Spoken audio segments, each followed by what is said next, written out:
Welcome to the first Fēnix Power Ask Me Anything. I'm John Bysinger, CEO and founder of Fēnix Power. While waiting for everything going on in the world around us right now, everyone seems to be holding their breath, we thought it'd be a good time to do a Q&A session, or as I believe Reddit coined the phrase, Ask Me Anything, in order to get some questions answered while we're working on getting everything to market. And with all of this, we thought we were considering doing a live video broadcast, but in talking to our customers and getting feedback from people, we found out that not everyone uses all of the social media platforms, and some of our customers don't use social media platforms at all. So we really didn't want to exclude anyone from this opportunity for both this one and for future Q&A sessions. However, as a company, we do use a platform called Zoom. We use it for teleconferencing since our team is distributed across the US and we have meetings with people worldwide.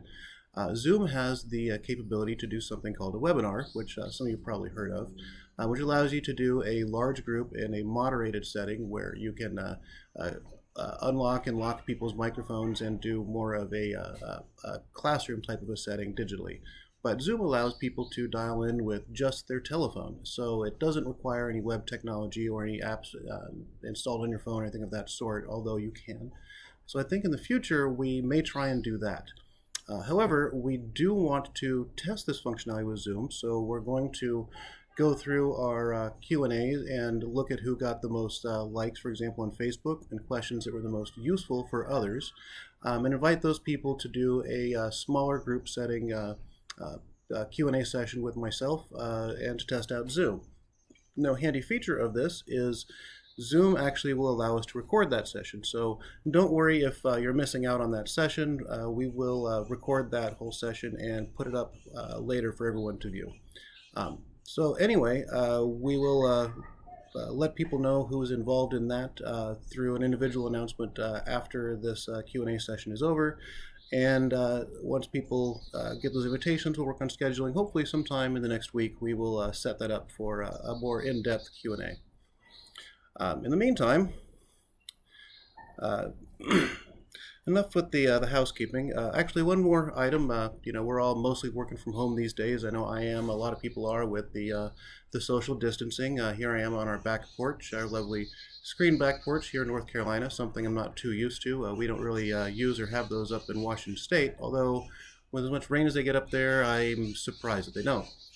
But hazard of this, you might hear we've got some local wildlife also joining the video. So that, and I believe there's some kids playing in the backyard that way. So you might hear some background noise, and I do apologize for that. But that's just the way it is. So anyway, we also have a few big announcements to come at the end of the Q&A. So I will be sharing those with everyone. Be sure to stay tuned, and as they say, watch through to the end for those announcements. And if you do miss them here, we will be making them through a post on the website and likely through social media or email to our followers that way. So on to the questions. One big topic we've been hearing a lot from, and I want to address it first because this is important to people, and I don't want to brush this one under the rug, is refunds. We have had a number of requests of those lately, and a few people have wondered why they're not being processed as quickly as they'd hope. So I want to start here because this is a priority for our customers, and a lot of people currently are suffering from their own financial hardships related to the pandemic, and the last thing we want to do here at Fēnix is add to those stresses. So as with our battery service goals, we want to remove stress, not create it. So I want to give a little background on where we are today and why we've got some of these delays going on. Prior to this outbreak, and over the last year or so, we've just been accepting deposits. We've had a steady and manageable flow of deposit refund requests. Usually it's between 2 to 3 a month. And for the most part, we've been able to accommodate that within our budget. We budgeted for between 4 to 5 months at max, thinking that might be a high watermark for us. But starting in mid-February, we saw those requests jump to closer to 2 to 3 per week. And in March, we had a total of 19 requests come in. We still have them coming in. And this was further complicated by the fact that our biggest investor commitment, one who agreed to invest in us all the way as far back as July and has been pushing delays on getting those funds to us.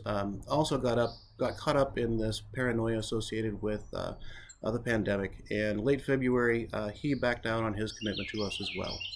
Um, Now we saw hints of his hesitation as far back as December, but that was for other reasons unrelated to Fēnix. He was building a fund and was having a difficult time assembling contributors to his fund.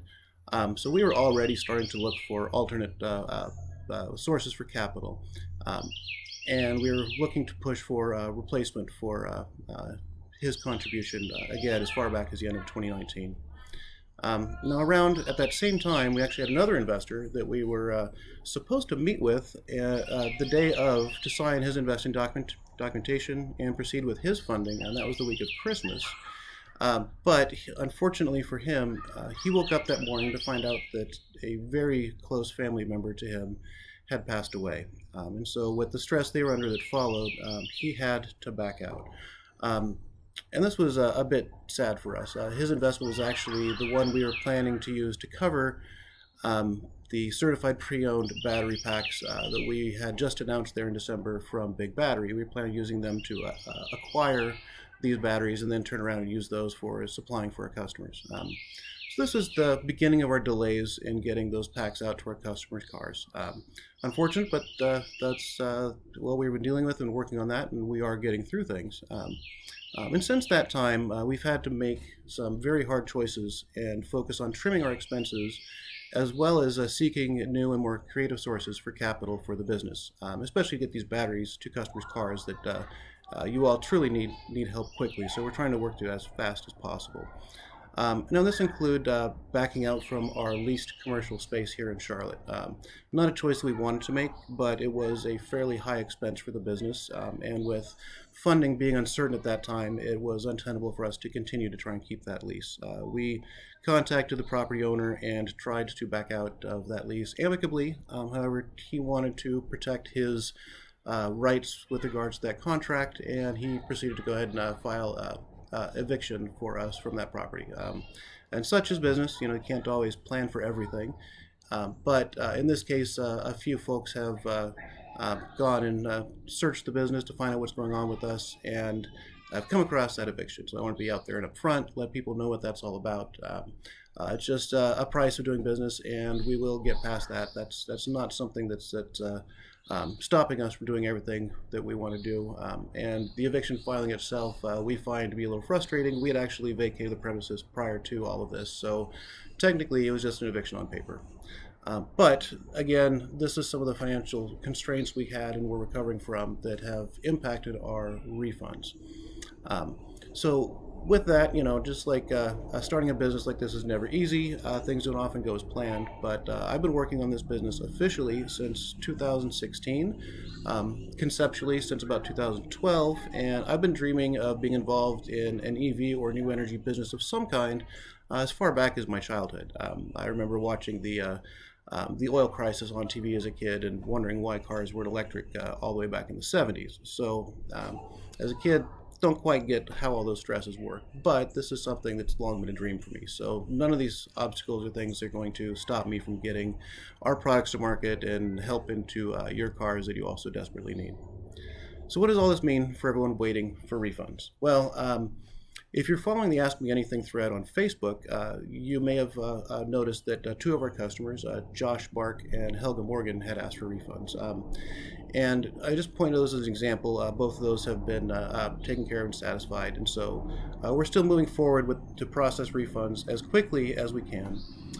And with our applications to the CARES Act Paycheck Protection Program and the Small Business Emergency Loan Distribution Advance, those applications are in process, but we're still waiting for the funds to be distributed. So this process in progress is still a little bit slow. We will be using the second of those two to cover a lot of these refunds to make sure that people are taken care of. But I also want to point out to Josh's request, because it's a good reminder to everyone that we consider our reservations to be transferable. So with that in mind, I created a new thread on our Fēnix Power customer forum to help everyone find each other. In the meantime, I mean, we're still processing refund requests as quickly as we can, but at this time, we still do have a backlog. Currently, there are still 16 people that we're working to get through, and our official policy on this was 60 days. With all of this going on, I've actually updated that to 90 days to get refunds back in the hands of customers, but we strive to do that as fast as we possibly can. When we were, before all of this, we were processing them within same day, same week. Usually funds are back in people's accounts in 3 or 4 business days. So this has been a bit frustrating. It's not how I want to be treating our customers. But again, created this new thing on the Facebook forum, so go ahead and take a look there.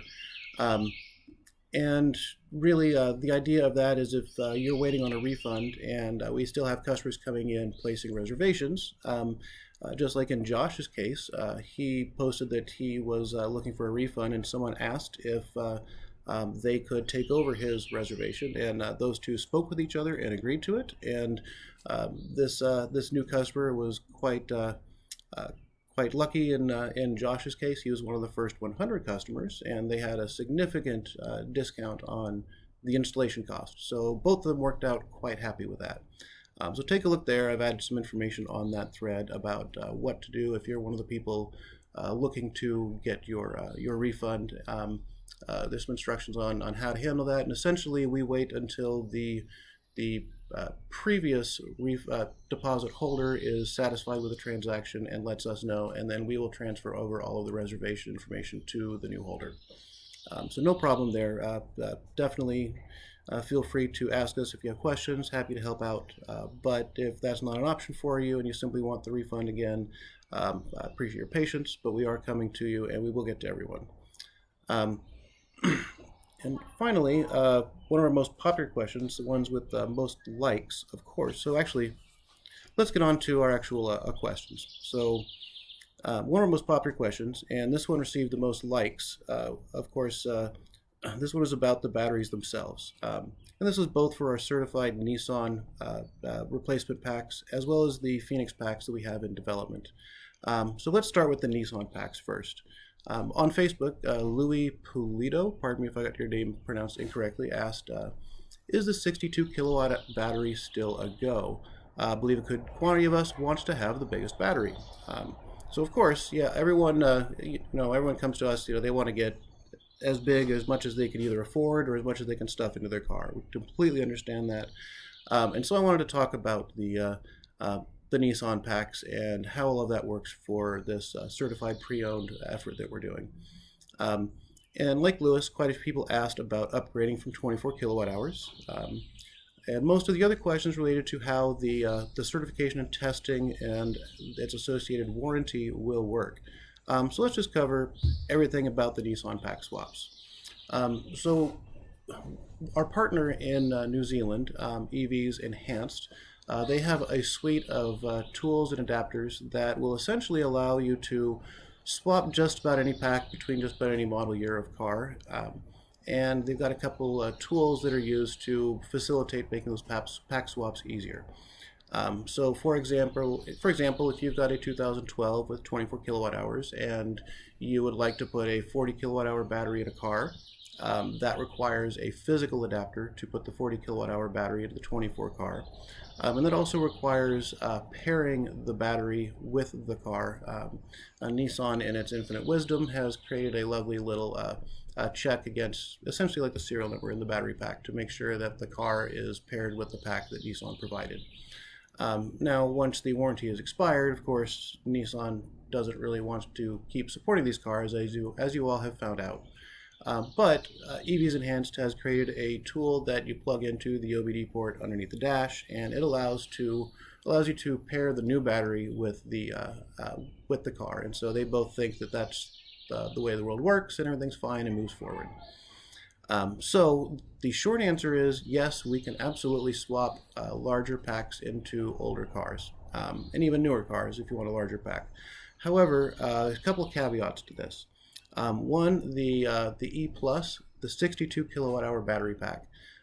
There are some businesses and people out there that have tried swapping the 62 kilowatt pack into older cars, and it is indeed possible. However, because of both the size of that pack and because of its weight, There's some pretty hefty modifications to the car that has to be done to accommodate the larger battery pack. For example, around the bottom of the car where the battery bolts up, they've actually lowered that down, I believe, about 1.5 inches for the battery to bolt up to, because it is indeed thicker. So in order to accommodate that into an older car, you would actually have to modify the body and chassis of the car to accommodate it. So essentially what we found is the work required to do this simply is more expensive than most customers would be willing to take on for the benefit of that 62 kilowatt hour E Plus pack. And then the second piece of this is availability. Frankly, to find a 62 kilowatt hour pack that is available right now, that's a bit like chasing a unicorn. I've talked to a couple other companies similar to ours looking to get larger batteries than the 24 kilowatt hour packs, and they are so very hard to get a hold of. Generally, once a car has been in an accident, nearly before that car even gets to a recycling yard, that pack is either sold, spoken for, or the original owner takes it out for some use of their own. This is true for the 62s. It's also true for the 40s. And surprisingly, it seems to be the case for the 30 kilowatt hour packs as well. So our used battery supplier, Big Battery, I've had discussions with them about this, and currently the vast majority of their stock right now is 24 kilowatt hour Gen 1 and Gen 2 packs. They occasionally do get a 30 kilowatt hour pack, but they don't stick around for very long. So with that in mind, I would love to sit here and tell all of you, yeah, buy it, no problem. We will put a 40 kilowatt hour pack in your car just as soon as installs start. But with that supply problem, I don't want to come out and say I can do that, because I'll have 100, 200 of you asking for it, and I might only be able to find one pack. So that said, we are currently hunting for good and reliable sources of these packs. If it's not Big Battery, we are looking for other suppliers as well. If we get a good supply of them, we might do a limited offering or put them up on the site for availability for that. We will make them available if we can do so. But, and again, EVs Enhanced provides us with the hardware and capability to make that darn near plug and play for us. So it's absolutely a possibility, but we need to have the batteries to do it. So I guess stay tuned for that, I guess, is really what I can say. And once we do get batteries, start doing installs of batteries in customer cars, let's say you do get a 24 certified pre-owned pack put in your car, and then later we have availability of the 30 or 40s. That's not going to prevent us from offering it to you. If we make them available, it'll be available to whoever is interested at the time. I don't know how we will go about that just yet. For example, if we get a supply of 10 30 kilowatt hour batteries, I don't know if we will make them available to our reservation list first. I believe that's probably the best way to go. But if we've gotten through our reservation list, it might simply be a first come, first serve option. But we will do so if we can. I mean, that's absolutely what we're here to do. Our goal is, these cars are going past warranty, and unfortunately the industry is treating electric vehicles much like the way people treat our cell phones. Cell phones, right now is when the cell phone has gone past its phone contract, it's darn near disposable. You look at the iPhone, and generally after so many years they don't support it anymore, and the phones, I wouldn't call them useless, but we don't really recycle these things the way they should be. And I'm a big fan of keeping cars on the road as long as possible, and so what that means to me with the Nissan Leaf is, really, I mean, you guys all have these cars, you know this, not a lot wears out in them. Between, wiper blades and changing the tires, maybe a couple of minor things have an issue, but the car simply doesn't wear out. And there's no reason why these cars can't stay on the road, 20, 30, 50, even longer years. And so if we can find a way to keep these cars on the road, for decades past the warranty, that's what we're here to do. Even if these 30, 40 kilowatt hour battery packs aren't available today, we plan on being around when they are available. Eventually, these cars are going to start going to recyclers, and we want to make sure that those are available to our customers, because that's our goal here. So a couple other questions. People asked about the warranty for them. Originally our battery service was planned for our Fēnix hardware. And so what that means for the warranty is with the Fēnix hardware, we would do a remote monitoring capability and we would maintain that battery by swapping individual modules as they age, and your subscription would pay for that service and the remote monitoring, all of that, all inclusive, no additional fees. But with the Nissan packs, rebuilding them is not as easy of an option. So we have to come up with a bit of a simpler warranty and guarantee for our customers, because again, it's our goal to take on your worries so you don't have to. That's part of our, not quite our official motto, but that's one of our pitches. So with the Nissan packs, if we're putting a certified pre-owned pack in a car, let's walk through that process first off. What that means is a customer comes to us, says they want to replace their aging pack in their Nissan Leaf. That's you guys. Let's say they've got 5 or 6 bars of in their battery health bar on their dash, so they've lost between 50-60% of their battery's health. That customer comes to us, places an order for a replacement, and chooses to go with our subscription service for that. So place an order, they go into the shop. When that pack comes out of the car, we will be testing that pack and certifying it, not unlike what you'd see in the application Leaf Spy.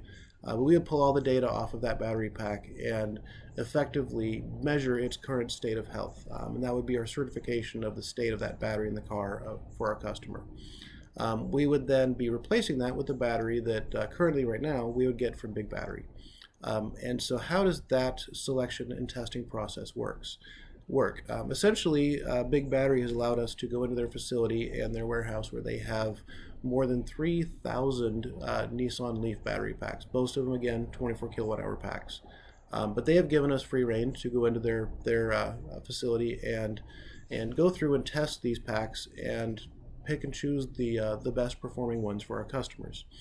And so our goal there is to get packs that are 10 bars or better, or if you're talking percentages, at least 80% of its state of health. And we're going to be looking for more than just bars and percentages. For example, there are quite a few modules in a Nissan Leaf pack. And if you look at Leaf Spy and you graph them all out like a bar chart, you might find that most of them are about the same, but there's 1 or 2 that have dropped down or lower, 1 or 2 that are a bit higher. So we're going to be looking for consistency across all of those modules. That's a pack that will likely last a lot longer than one that's got more variability.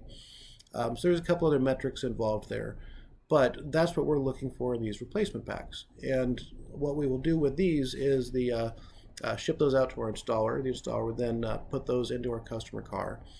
And even though we have tested and certified this, we know when it goes into that car, it will have, for example, let's say it has 11 bars of battery health when we install it. Our guarantee on that is going to be a 2-bar loss within the first year. And we're still working on what that will look like after the first year for a subscribing customer. But essentially, that's what we're talking about. But why 2-bar loss? The reason why we're doing that is it's entirely possible that we can't predict every behavior of this battery. It has been sitting in storage for a little while. It might shift its performance differently than our testing in the warehouse. And the customer might see it lose a battery bar within the first, say, 3 or 4 weeks of taking it home. Disappointing, of course, for sure, but we aren't at this time going to plan on replacing it immediately when that first bar is lost. But that could happen as soon as driving off of the lot of our installers. Again, we don't have as much control of these packs as we'd like to. But that said, when you get to the second bar of loss within the first 12 months, very obviously that battery did have something we didn't foresee and is likely going to have problems in the future for our customer. So at that point, we will be bring the customer back in, and we would swap in a new certified pre-owned pack, installation cost on us. That would not be an expense for you, the customer, with the guarantee. So that's essentially what our warranty will look like for these certified pre-owned packs. It'll again be somewhat similar for our Fēnix packs as well, but with those, it's going to be a bit different because they're essentially rebuildable on site. The modules are removable individually instead of with the Nissan, you have to drop the entire pack out of the car open the shell of that, disassemble portions of it. You're talking, several days of work to remove or replace a module or two within a Nissan pack. That's one of the biggest reasons that's driving us to get our Fēnix pack to market is we believe these things should be serviceable. If they're serviceable, that's going to help the car stay on the road for many, many more years. So that's essentially how these Nissan packs are going to work. So what about our more information on our Fēnix packs? Now, we've covered the Nissan ones, we get a lot of questions about our Fēnix packs, and some of the technical details that people did ask for, still cannot provide them. I have to protect some of our intellectual property, but I'll cover quite a bit about them, and as much as I can today. So we're still working on some simplified versions of the engineering drawings that we have of them, then our designs, to produce something that is more, marketing friendly. So we will be putting together some graphics and potentially animations of how our Fēnix battery is going to work to share that with everyone.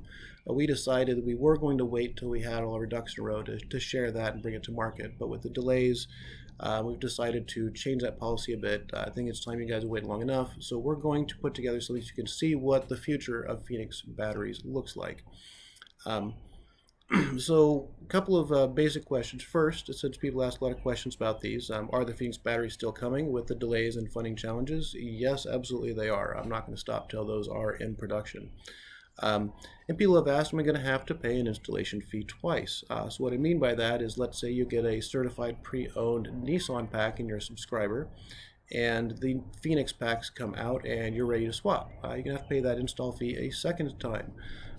Still trying to figure out exactly how that's going to work, but the short answer here is we're going to do our best to prevent that from happening. There is going to be a bigger install cost initially for the Fēnix hardware. It's not just a simple drop out and replace. We install essentially a framework first, we install the cooling system second, and then the modules are then installed and configured for the car.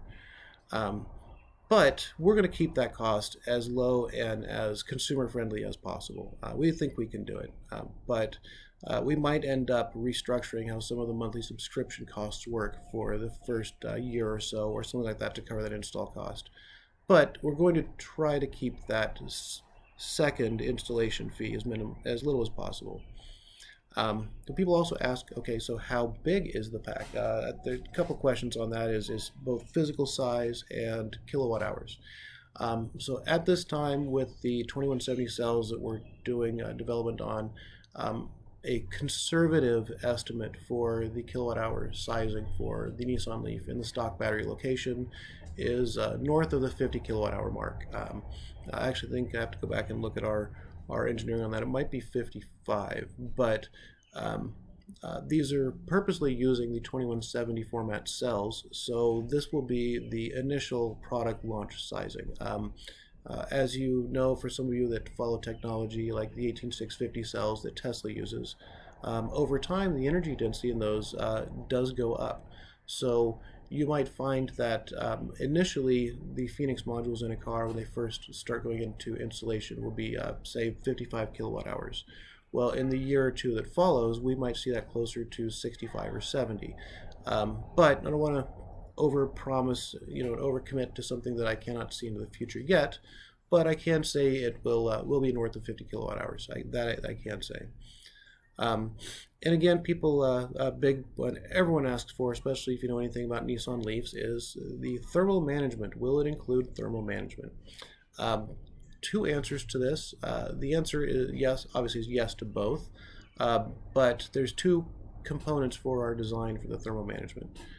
So essentially what we're doing to make the modules easy to service is, unlike Tesla, for example, if you open up a Tesla Model S battery pack, it's got these wavy tubes that snake between the battery cells, and that's what they run their coolant through. But those are within the module, so the module has a wet connection interface for the cooling. We wanted to make the service events for these cars less work and be able to do it faster. Obviously the less time a customer spends in a shop, in a Fēnix installer service shop, waiting for their car to be serviced, i.e., modules replaced, the less inconvenient it is for the customer, and at the same time for the installer. If we can make it simpler for them, they can obviously get more work done in their shop, get more customers through, et cetera, et cetera. So we're trying to make it as simple as possible. And that means we want to eliminate that wet interface to the module itself. So with that in mind, what we're doing is we're keeping the modules smaller. We'll just say roughly they're about this big. And the batteries on that are mounted in such a way that the exterior of the module is something of a heat sink for those batteries. And then the modules themselves are installed into a frame that think like a set of shelves on its side that the modules fit into. And those will slot into the car, and then the frame itself is hollow, and that is what our coolant is flowing through. So that said, if you look at like the Nissan battery pack, its biggest issue with cooling is you have this very large thermal mass, and there's no way to get the heat out of the middle of it. So with our design, we actually have this framework that is going in between all the modules inside the pack proper. So we will be able to pull that heat out of even the middle of the pack in the car. And the second piece of thermal management, it's not all just cooling. In colder climates, there is a heating component of that as well. Now, if you, a lot of people have heard about the octo valve on the new Model Y, where they're leveraging effectively like a train switching mechanism, like a train station. You got multiple tracks. You can switch your cooling and heating systems within the car and have them circulate in very different creative ways. Very great design in the Model Y for that. It's a very efficient method of managing thermal energy. But with the Leaf, we wanted to make this easy to install. We also wanted to make it so that the car still could go into Nissan for service if needed. So that means we don't want to tie into the Nissan heating and cooling systems. The more we tie into their systems, the more our product is subject to their system's failures. So we're going to keep our system as isolated as possible. And that means we have our own heat exchanger for the battery pack, separate from the systems in the Leaf. But we still have to solve this cold weather situation. So what we're doing with that is actually within each module, we will actually have a very simple but very reliable resistive heating element within the pack to keep the modules themselves warmed up to optimal charging and storing temperature. But that is, as many of you know, a very high energy expense. Electric heating is not something that is amazingly energy efficient, and you don't want to be driving a car around. Like, actually, you all probably are very familiar with this. If you've got a 2011 Nissan Leaf and you're driving around with your heater running all winter long, you know exactly how much of an impact that is on the battery's capacity and your range. So with that, we intend to have that set up so that it is paired with the charging event for the battery. So we'll be talking to the CAN bus and OBD messaging within the car. And so when the car is plugged in and charging, we will use those heating elements to keep the battery at an optimal charging temperature. And when the charging event is completed, if it's still plugged in, we can keep those effectively trickle heating, so to speak, off of the charger itself.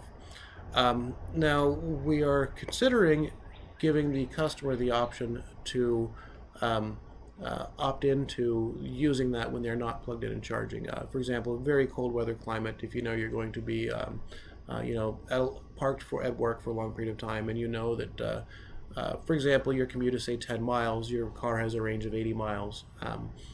Or actually, it's a Fēnix pack. What am I talking about? Your car has a range of longer than that, and you know you've got some range to spare. You can opt into keeping the battery at a better operating temperature while parked, using those resistive heating elements. But not unlike how the first generation Leaf, you can't tell it to always go into eco mode when driving. You have to opt in every time. I believe we're probably going to have the configuration like that for the heating element within the modules too. It just seems to make more sense. I would rather have a slightly annoying configuration system than one that strands our customers. So we're still investigating the control systems for that. And so another question that's very common is, how does remote monitoring work?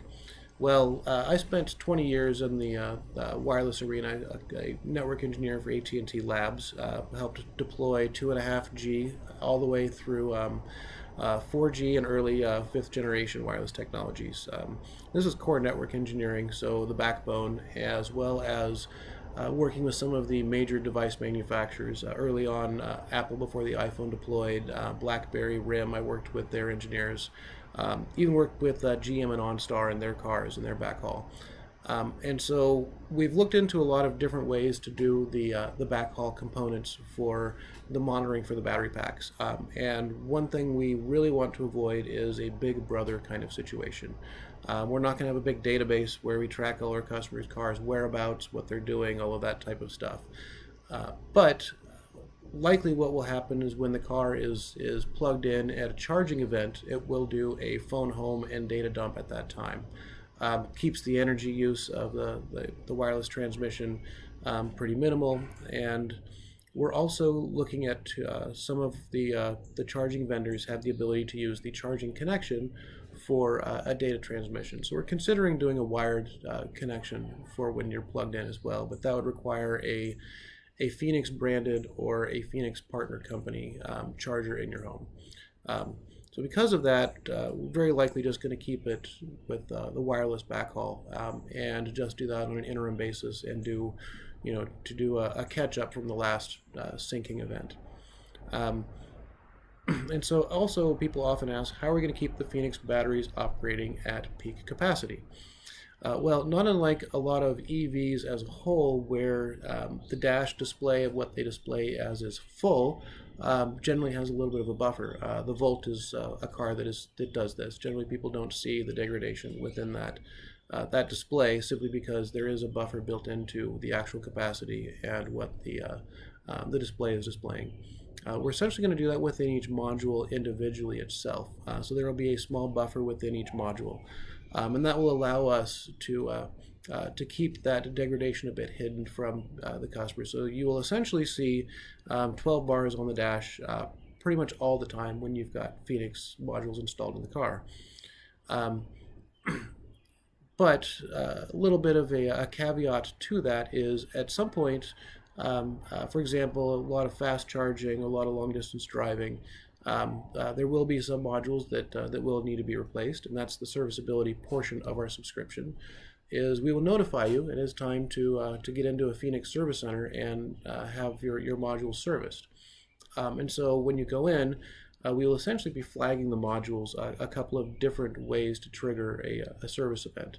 Obviously thermal degradation, things along those lines. A possible fault has been recorded, but those will essentially have like a digital triage of the health of all of the modules installed in your car. When you go in for service, we will replace all of the modules that either must be replaced or might need to be replaced. That way, you might have to go in once every year, maybe once every 2 years. But the idea there is to minimize the impact that this has on your world. And finally, a big one people ask is how does expansion work? People often ask. We're still looking at doing a trunk expansion for additional modules. And the answer to that is yes. We are looking at making it so that you can install more modules than under the car fits.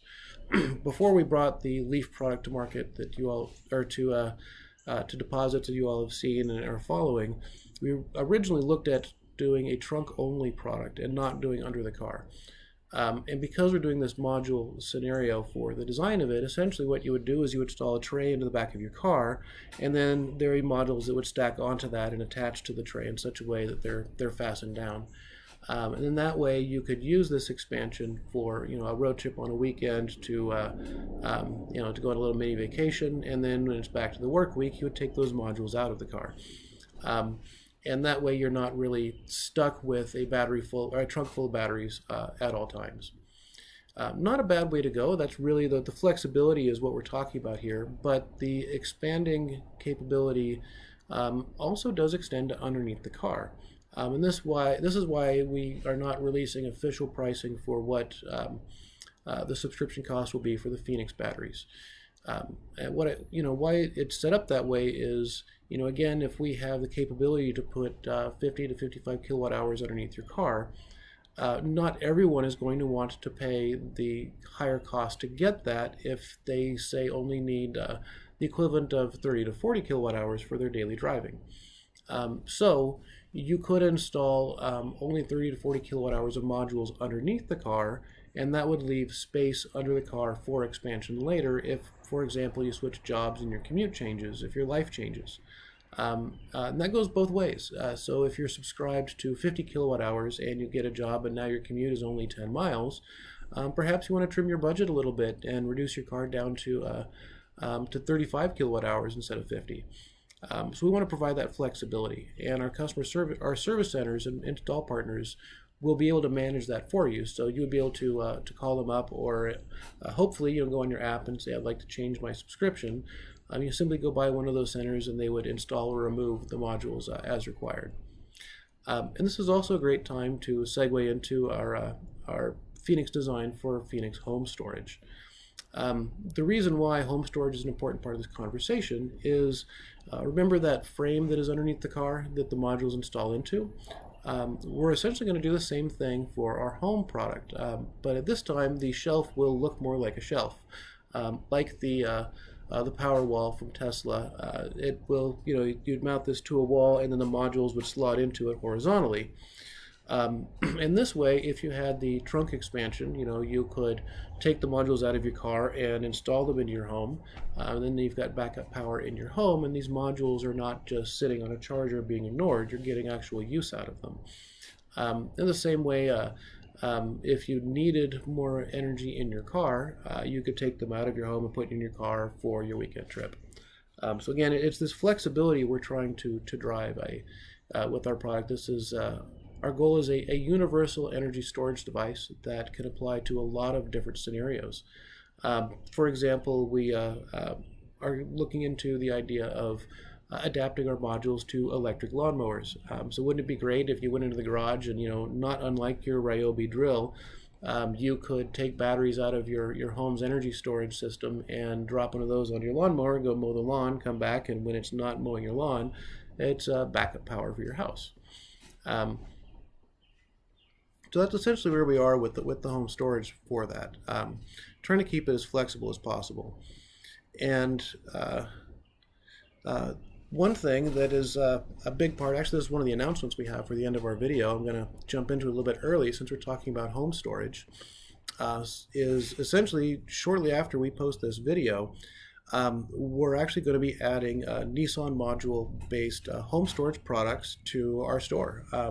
So this is not the Fēnix systems that we're talking about, but there's a lot of people that have been waiting for Fēnix to provide home storage products, and because we're in the business of recycling Nissan battery packs and modules, we are going to be adding those to the store hopefully before this week is out.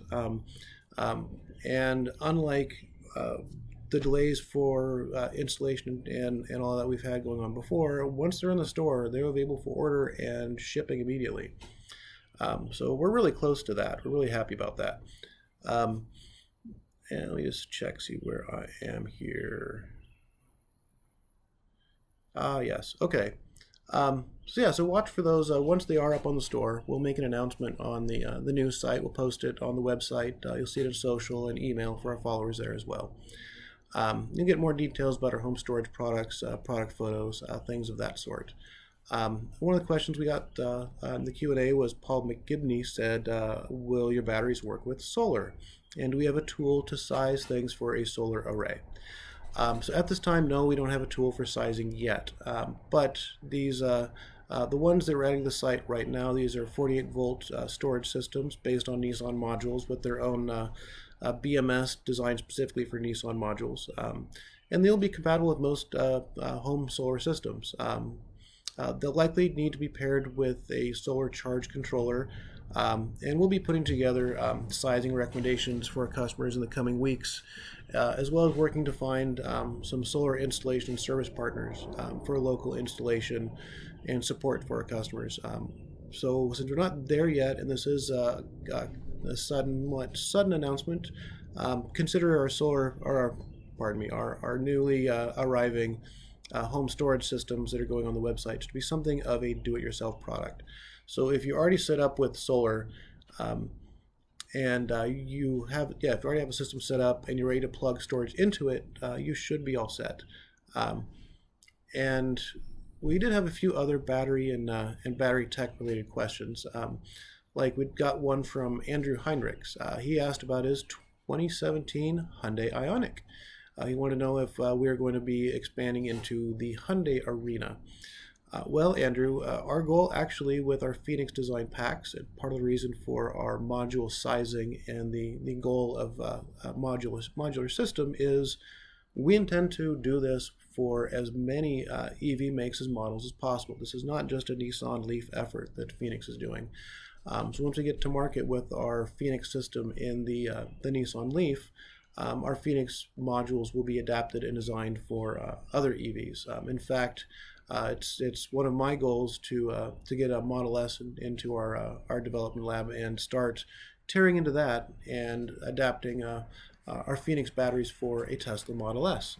So at some point, Tesla's going to expire the warranties on the Model S. Should be expiring the next year or so, but that's just an example. Is eventually OEMs, they don't want to cover warranties on their cars. Warranties expire. So we at Fēnix intend to be there for these cars after warranties expire. So that's our goal, and we will be coming to cars. And I've looked at the Hyundai Ioniq, I think that's how you pronounce it, with great interest. It's a fascinating car. They essentially have three different options when you buy it: a full EV, a plug-in hybrid, and a simple hybrid, I believe. So Hyundai's taken an interesting approach with that. And so how soon will we be getting to installing these Nissan certified packs? This is our other big announcement. The answer is very soon. And so some of you might have seen on the announcement, we just got news yesterday morning from our partner in New Zealand, EVs Enhanced, that New Zealand has relaxed their restrictions thanks to COVID-19. They were having it so that businesses could not do non-essential shipping, essentially cutting us off from their products and our customers. But now that is starting to come undone, I'm in discussions with the owner of EVs Enhanced about how quickly they are going to be ramping up now that they can start doing business again. And we're going to try and get our plan to market over this week, and hopefully before the beginning of business Monday next week, we should have a plan of how our installs are going to work. So we might just be as short as a week away from our first install. This is huge news. We've been waiting on this for quite a while. And people are also asking about what our launch markets are. Our first market launch was, we originally planned for the Vancouver, BC, Canada area, but we discovered there were some freight shipping obstacles to that. So we're still working on the Canadian shipping equation right now. So that's not actually going to be our first launch market, but it will be very, very soon after. Had a long discussion with an install partner up there just this last week. He's very excited about all this, and so we're getting close to that with him. But so what is it going to look like for our first markets is my goal is essentially to do the four corners of the U.S. and we'll just say something in the middle. So that would be the Northwest, California, something in the Northeast, and then something here in the Southeast. So we'll likely be starting with installations here in the Charlotte area. It'll be one of our launch markets. I have a partner locally that I'll be working with. He is a smaller volume smaller volume installer. So we'll be looking for another local partner to get some more volume here. Northeast, looking at the New Jersey area right now for installers there. I have a few we're talking to. And the Northwest, that likely is going to be a combination of Vancouver and the Seattle area. And then the Southwest, Probably split that up. We're definitely going to be starting in the LA area, and going to look into getting installers spun up pretty quickly in the San Francisco area.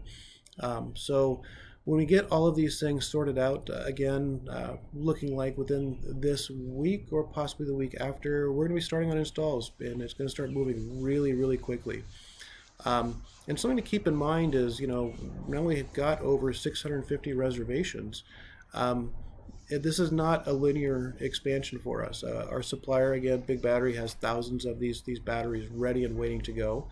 And it's not that we do, install 1, 2, 3, 4, and just move down till we get to 650. This is something where we'll be able to expand in width. So once we get, one market turned up, and then they start doing 1, 2, 3, 4, we add another market, and then another market, and now we've got counts moving in multiple parts of the country. By our estimation, we believe we should be able to expand to most of the major metro areas within the first 2 months of installs beginning. And then from there, it's one of my goals to have an install or service resource within, say, 50 to 100 miles of every customer by midsummer, but less than 25 miles from every customer by the end of 2020. And this is where Erin Watson had a great question. She says, I live in Hawaii. I would love to sign up for a replacement battery, but I'm not sure if I'm considered U.S. Pardon me. Well, Erin, we do consider Hawaii to be part of the United States, as it should be, but there will likely be a difference in shipping costs. So I'm working with Big Battery to find out what those differences are right now. But we already have several reservations in Hawaii. They're all on Honolulu Island. So we're already looking at getting an installation partner on that island as we speak.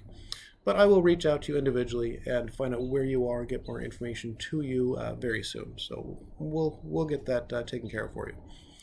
And for everyone else asking about locations and how quickly we will get installers nearby, we currently have more than 50 installation businesses that we're evaluating and working on building a new section for the website dedicated to installer information. So we'll start with essentially a map of where to find our installers so you can see where they are, and then listings for each businesses so you can reach out to them and learn more about them, see if they're a business you want to bring your vehicle to. As we get them under contract, we will start to add them in a more formal way to the website. So right now, again, they're all being evaluated and talked to, and some we haven't connected with yet. It's a fairly long process to try and get a hold of the owners in some of these places, but we'll be sure to include timing information of when these businesses are going to be starting to do installs as well as that information comes in.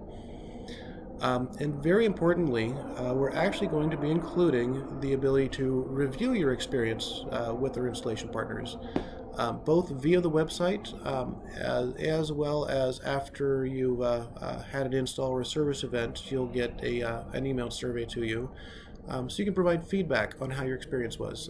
We intend to make installation and service as painless and as pleasant as possible. So if we find installers underperforming, if they're rude or simply doesn't run a clean business, we want to know. So in the long term, we want to make sure we have more than one partner in every major metropolitan area. So as customers, we want customers to have an immediate choice for better experience if they find that they had experience they did not like.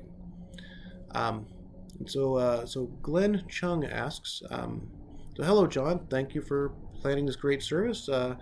How about an upgrade service for the 2013 Leaf onboard 3.3 kilowatt charger to a 7 kilowatt charger, please? Well, this is something we actually are looking into. So you're not the first customer to ask us this.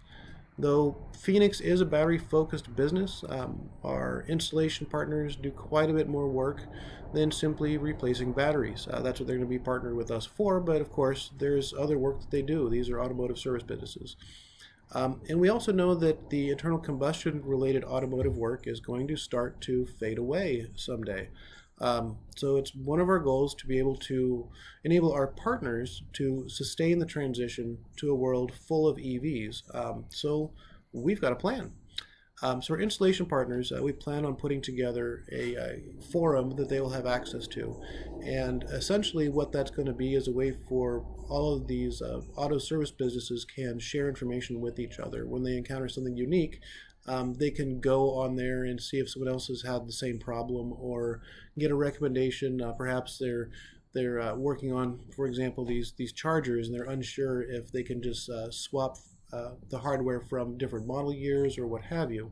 It's going to be an information resource they can all work together and share. So we want to enable them to be smarter businesses working with electric vehicles. So that's a resource we want to try and make their world better and easier to work on EVs, and so they can move into this new class of business, not feeling so alone. And the what you brought up as well, the charger, that is not something that again, not the first person to ask that question. So we want actually to we're going to look in to see if that is something we can perhaps put together a procedure for, recommendations for, and some training materials for. While our installer network is still pretty young, we're going to try and do some of that work for them so that they're getting more value for being a Fēnix partner than just a resource to do installs for us. And there might be other upgrade possibilities as well. We've discussed with a couple of people that work in these businesses about the idea of upgrading, the AC charger like we just discussed, or possibly installing DC charging in a car that did not have the CHAdeMO port, for example. I know that there are people that have done this, so we're going to look into that, see if that's a possibility for our partners to do essentially an upgrade for our customers. I'm not sure if that's going to be a Fēnix product per se, but if we can find good supply chain for it and help out our businesses that are install partners, that's something that we're definitely going to be doing. We've also been asked if there's a possibility to install CCS combo chargers in the Nissan Leaf, possibly to replace CHAdeMO or even to supplement the CHAdeMO, maybe have two different ports. This is one that I've actually had asked a couple times. People are worried that CHAdeMO won't stick around as long since there aren't as many cars using it anymore. So again, this is something we do plan on looking into. No progress on it right now, but again, we want to enable our business partners to have a variety of work that they can do that is not just Fēnix battery. We aim to keep our Fēnix battery costs as low as possible for our customers. This is one of the things we're trying to fix in the EV industry. Is these batteries are expensive. And if there's any way that we can bring down the margins on battery, we're definitely going to try to. And that will mean some putting the install partners a reimbursement on a little bit of a diet. But the trade-off here is we're going to enable them to do more work to make up for that. So they might not make as much on a battery install, but they may be able to recoup that or more from some of these other service and upgrade possibilities that we're going to help them get to. So that's actually pretty exciting for us. And the other one is we actually had, speaking of charging, we had Daniel Fletcher ask us, do you have any involvement in vehicle-to-home products? So if you're not familiar with V2H or vehicle-to-home, sometimes it's a parallel one is V2G or vehicle-to-grid.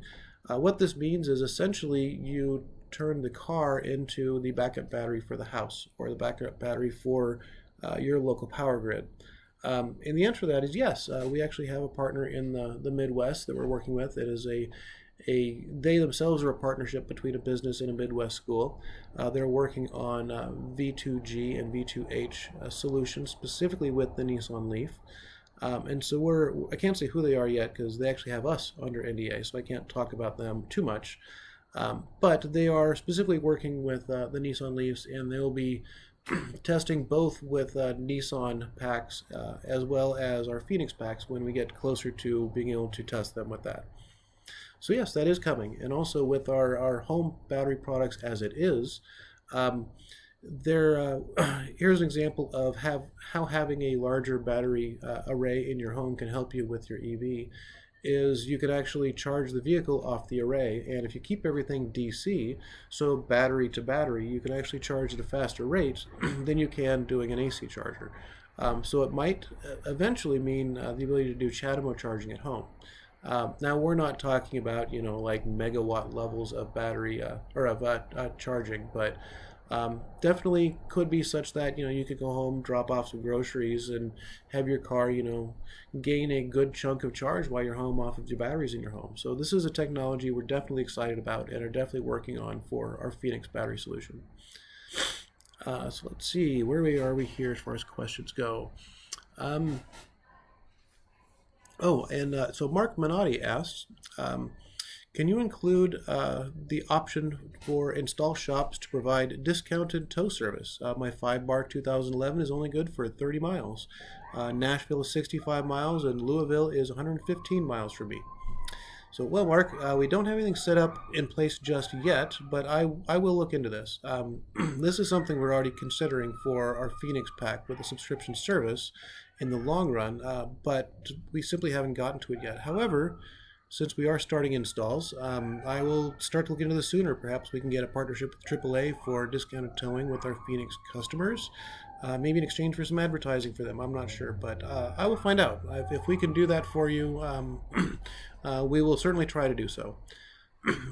Let's see, but essentially, yeah, I'll move it up the priority list, and we'll start that conversation sooner.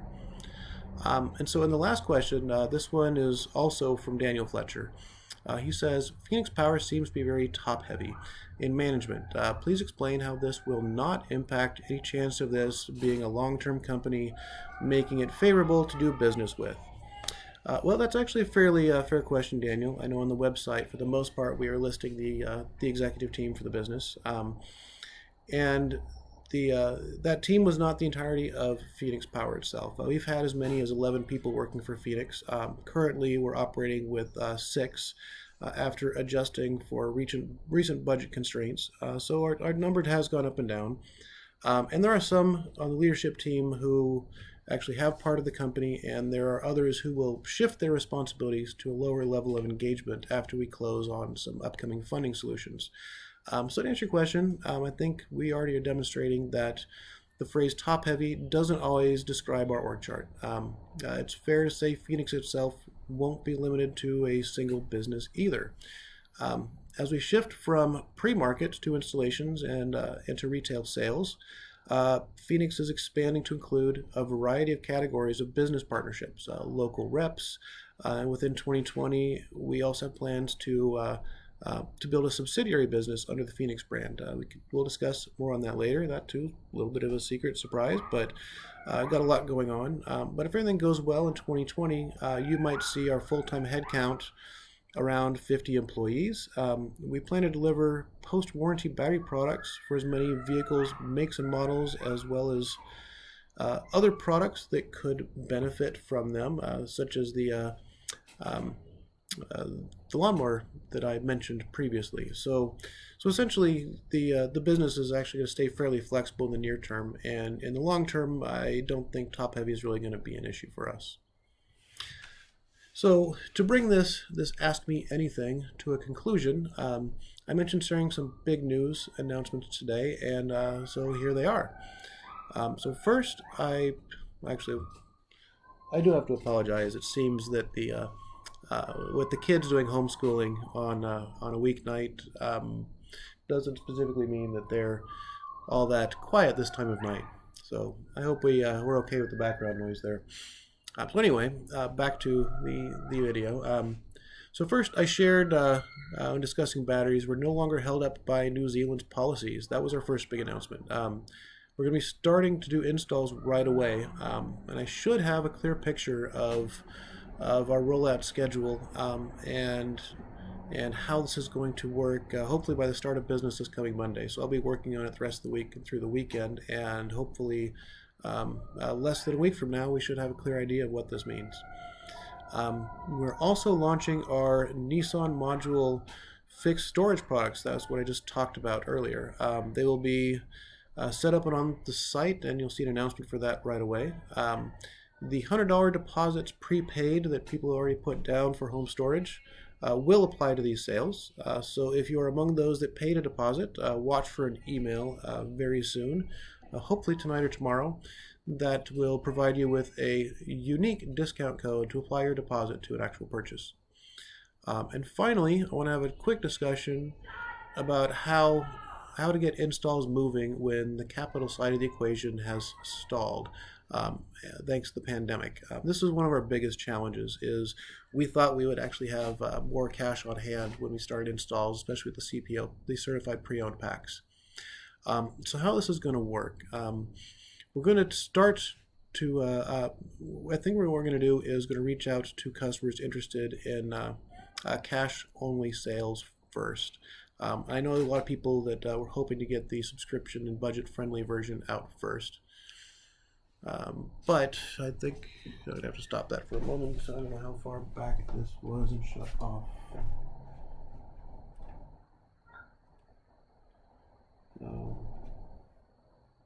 That's none. Okay. Well, I guess we're down to one camera. So finally, I want to have a discussion about how these installs are going to work when the capital side of the equation has stalled. So thanks to the pandemic, we find ourselves in a cash-constrained position, and we still want to get these batteries out and moving. So we have this cart before the horse problem, where we need to ship batteries that we don't own yet to customers that have not paid for them yet. So how are we going to make this work? Because we're a new business, and because Big Battery is also something of a new business, they have asked us for the first number of batteries that we ship to prepay on these. We're not able to do an invoice purchase on them just yet. This won't last too long, so we need to get moving on cash sales first. And to do that, what we're going to do is we're going to be offering our certified Nissan packs in a prepaid for prepaid cash installs first, and then shortly later we'll do subscription sales not long after. We recognize there are some customers who urgently need battery replacements, but prefer the affordability and the worry-free nature of the subscription option. So we're going to offer a couple of in-between choices that might help that and get that working for customers first. And then once we that'll help us make it a little more fiscally viable to get these things shipped. And we will not start this option until we get the sufficient number of cash only sale customers have been delivered. The question is, how many is sufficient? Well, this is kind of dependent on how many of those cash sales are clustered together, allowing us to make more efficient use of logistics cost. So there's going to be a little bit of figuring out how our launch works the next couple of weeks. So we're not going to be opening up floodgates and just bringing everyone in for installs right away, but we will do this just as fast as we possibly can.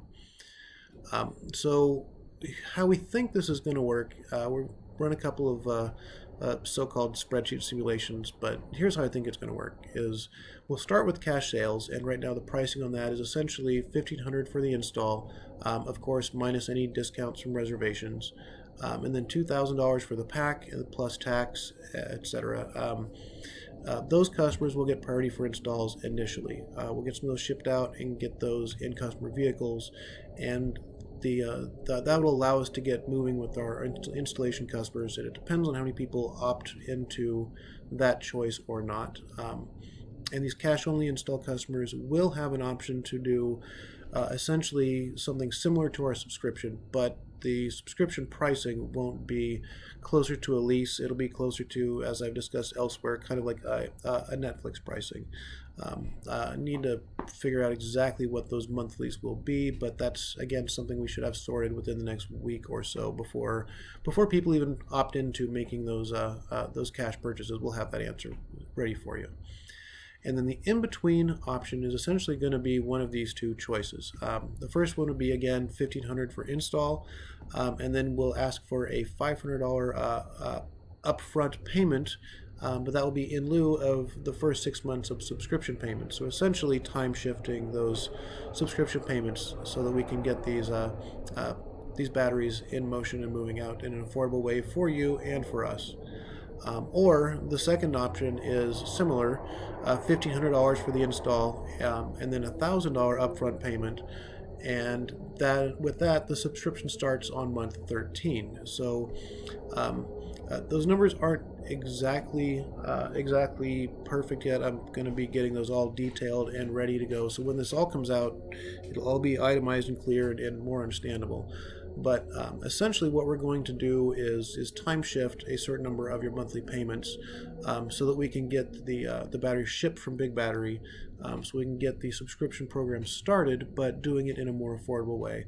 And I do believe those first two may include a 12-month commitment, or not, pardon me, a 12-month, a 24-month commitment, in order to do those upfront payments. But well, again, we're working on the details, working day and night on this stuff now that we're ready to do installs. It caused a little off guard. We thought we still had a couple more weeks before we'd be scaling like this, but we're thrilled and making it happen. But in my estimation, we should be able to get through these interim options within just a couple of weeks after installs begin. And then I'll be working with my team to have all this clearly laid out and available for you before the work week begins next Monday. And so really, sure, this whole thing probably sounded like me just talking for an hour, and I apologize for that, but I do want to thank you for watching. I'm truly excited that Fēnix is finally able to shift gears from taking deposits to getting real help in the hands of our customers' cars. And for every one of you that has stuck out the last year and a half waiting for us to make this possible, thank you from me and from our team. We've had a few challenges to overcome to get here, but that's a bit to be expected of building a new business, especially one that's never been done before. A lot of what we're doing is not something that's existed in at least not in the electric vehicle world. So we've had a lot of lessons learned, and I'm sure we'll have more lessons we're going to face, many more. But I'm looking forward to them. That's the kind of work that I love to do, is solve these kinds of problems. So thank you so much for trusting us to get here. It's through your support that we've accomplished as much as we have to date. And we still have a lot more work to do, and I can't wait to dig into those challenges and help each of you get back to enjoying your EVs and helping ease as much of your battery worries as we can. Thank you very much, and have yourself a great evening.